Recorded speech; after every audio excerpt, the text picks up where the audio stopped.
जो व्यक्ति अपने मन पर काबू कर सकता है वो जिंदगी में कुछ भी कर सकता है। इंसान की अच्छाई पर सब खामोश रहते हैं, लेकिन चर्चा अगर उसकी बुराई पर हो तो गूंगे भी बोल पड़ते हैं। श्री कृष्ण कहते हैं कि मैं तुम्हारे बीते हुए कल को तो नहीं ठीक कर सकता, लेकिन तुम्हारे वर्तमान में अगर तुम अच्छा कर्म करोगे तो मैं तुम्हारा आने वाला कल ज़रूर उजागर कर दूंगा। आज के ज़माने में कोई अपना नहीं होता। लोग सिर्फ तब तक आपका साथ देते हैं जब तक उनका स्वार्थ होता है। अगर कोई इंसान अकेला है तो इसका मतलब ये नहीं है कि उसे कोई पसंद नहीं करता, बल्कि वो अकेला इसलिए है क्योंकि उसने दुनिया की औकात देखी है। लोगों को परखने की आदत डालो। जैसे हर चमकती चीज़ सोना नहीं होती, वैसे ही हर अच्छा दिखने वाला इंसान सच्चा नहीं होता। अकेले रहने का मज़ा ही अलग है, ना किसी की ज़रूरत और ना किसी से उम्मीद। सफाई वहाँ देनी चाहिए जहाँ उसे सुनने और समझने वाला एक खुला दिमाग हो। मेहनत एक ऐसी चाबी है जो बंद भाग्य के दरवाजे को भी खोल देती है। डाली से गिरते हुए पत्तों ने भी क्या खूब कहा है कि अगर बोझ बन जाओगे तो अपने ही तुम्हें गिरा देंगे। क्रोध को प्यार से, बुराई को अच्छाई से, स्वार्थी को उदारता से और झूठे व्यक्ति को सच्चाई से जीता जा सकता है। जिस तरह समुद्र के खारे पानी को गर्म करने के बाद नमक के कण दिखाई देते हैं, ठीक उसी प्रकार से जब हम ध्यान, भक्ति और तप करते हैं तब हमें भगवान के दर्शन होते हैं। इसके लिए हमें हमारी बुराइयों को छोड़ना पड़ता है, तभी हम ईश्वर को प्राप्त कर सकते हैं। अगर आपको बहुत सारी परेशानियों से गुजरना पड़ रहा है तो आप खुश हो जाएं, क्योंकि भगवान की नज़र आप पर है। देर से ही सही, लेकिन वो आपकी ज़रूर सुनेंगे।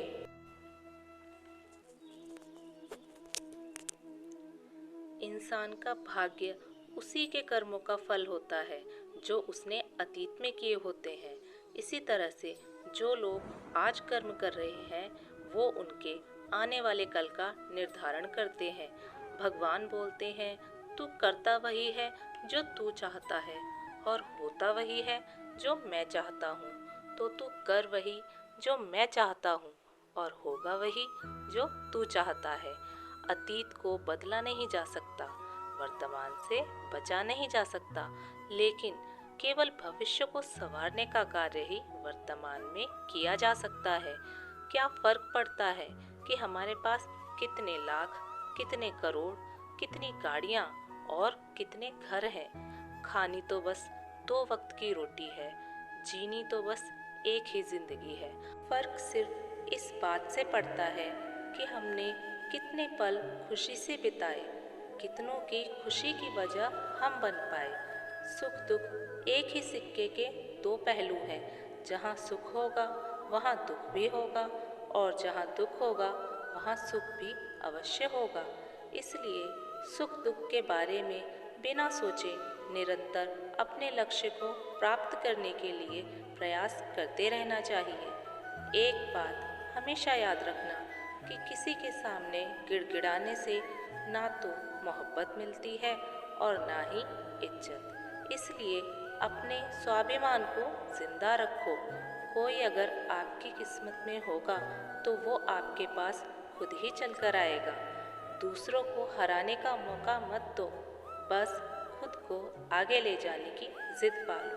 कभी हार ना मानने की आदत ही एक दिन जीतने की आदत बन जाती है। एक बार एक व्यक्ति नदी के पुल से ही कहीं जा रहा था, तभी अचानक उसके पीछे कई बंदर पड़ जाते हैं और उस आदमी को परेशान करने लगते हैं।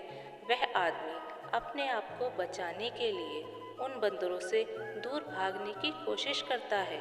तभी सामने से एक आदमी आकर उससे कहता है कि तुम इन बंदरों से मत डरो, तुम जितना इनसे डरोगे ये तुम्हें उतना ही डराएंगे। तुम इनका डटकर सामना करो। तो वो आदमी उन बंदरों का सामना करने के लिए उनकी तरफ देखता है और उन बंदरों की आंखों में आंखें डालकर चिल्लाने लगता है और सभी बंदर देखते ही देखते वहाँ से भाग जाते हैं। हमारे जीवन में भी नकारात्मक विचार इन बंदरों की तरह ही आते हैं। जितना हम इन बंदरों से डरेंगे उतना ही ये हमारा पीछा करेंगे और जैसे ही हम डटकर इनका मुकाबला करेंगे तो वे भाग जाएंगे। सिर्फ दो ही चीज़ें मनुष्य के भाग्य का निर्माण करती हैं। पहला, स्वभाव। अगर आपके स्वभाव में अच्छाई, विनम्रता और गुण है तो आपका भाग्य चमकेगा ही। लेकिन अगर आपका स्वभाव क्रोधी है, आलसी है, तो आपका भाग्य बिगड़ना तय है। इसलिए अपने स्वभाव को मधुर और आकर्षित बनाइए। दूसरा है आपकी वाणी। बोलना तो आदमी 2.5 साल की उम्र में ही सीख जाता है, परंतु उसे कब, कहाँ और क्या बोलना है ये सीखने में उसे पूरा जीवन लग जाता है। जिसे ये समझ आ गया कि कब, कहाँ और क्या बोलना चाहिए, समझ लो उसे सफल होने से कोई नहीं रोक सकता। पिता से बड़ा कोई सलाहकार नहीं होता, माँ के आंचल से बड़ी कोई छाँव नहीं होती, भाई से बड़ा कोई भागीदार नहीं होता और बहन से बड़ा कोई शुभ चिंतक नहीं होता। बाकी इस मतलबी दुनिया से कोई मतलब ना रखो, और मतलब रखना ही है तो अपने मतलब से मतलब रखो। अगर तुम्हारे घर में आग लग जाए तो सब आते हैं और कहते हैं बहुत बुरा हुआ, और अगर तुम्हारा घर बड़ा हो जाए, एक और मंजिल बन जाए, तुम तरक्की करो, तो कोई तुम्हें बधाई देने नहीं आता। जरा सोचिए कि जब आपके साथ कुछ अच्छा होता है तो कोई कहने नहीं आता कि अच्छा हुआ या जानकर खुशी हुई, मगर आपके साथ जब कुछ बुरा होता है तो लोग ज़रूर आकर कहते हैं, अरे सुनकर बहुत बुरा लगा। मगर उनमें से अधिकतर लोग तो बस मज़े लेने ही आते हैं कि आपकी क्या हालत हो गई। बस कुछ ही होते हैं जो सच में आपके शुभ चिंतक होते हैं। सिर्फ दुआएं मांगने से किसका भला होता है? मिलता वही है जो हमने बोया होता है। तुम नीचे गिर के देखो, कोई भी नहीं आएगा तुम्हें उठाने, लेकिन तुम जरा उठकर तो देखो, सब आएंगे तुम्हें गिराने। एक बात हमेशा याद रखना, अगर शराब की दुकान पर बैठकर दूध भी पियोगे ना तो तुम शराबी ही कहलाओगे, मगर अगर किसी मंदिर में बैठकर तुम पानी का गिलास भी पियोगे ना तो तुम्हें संत का दर्जा दिया जाएगा। इसलिए आप किसके साथ उठते बैठते हो यह बहुत ही ज़्यादा मायने रखता है। जब एक इंसान का भगवान पर शक नहीं हक हो जाता है तो फिर मत पूछो कि कैसा कैसा चमत्कार हो जाता है। जो अब तक नहीं हुआ वो सब हो जाता है। बन के रोशनी सारा अंधेरा दूर हो जाता है। जो भीड़ में चलते हैं वो भीड़ में कहीं खो जाते हैं, और जो अकेले चलते हैं वही इतिहास बनाते हैं। इतिहास गवाह है कि अकेले चलने वाले के पीछे ही दुनिया खड़ी होती है। एक बार एक संत के पास 2 तोते थे। एक दिन एक आदमी उस संत के घर आया। दोनों तोते अलग अलग पिंजरे में बंद थे। जैसे ही आदमी ने उस संत के घर में प्रवेश किया तो एक तोते ने बोला, राम राम, आपका स्वागत है, आइए बैठिए, आपको देखकर बहुत खुशी हुई। यह सुनकर उस आदमी को बहुत अच्छा लगा। अरे वाह, ये तोता कितना मीठा बोल रहा है। मगर फिर उस आदमी ने दूसरे तोते की तरफ देखा तो उस तोते ने उस आदमी को इतनी गालियाँ बकी और कहा, मारो, पीटो, लूटो। यह सब सुनकर उस आदमी ने उस संत से कहा कि अरे संत जी, ये क्या मामला है? एक तोता गालियाँ बक रहा है और दूसरा तोता इतना मीठा बोल रहा है कि आइए, स्वागत है, मिलकर खुशी हुई, ऐसे मीठे और प्यारे शब्द बोल रहा है।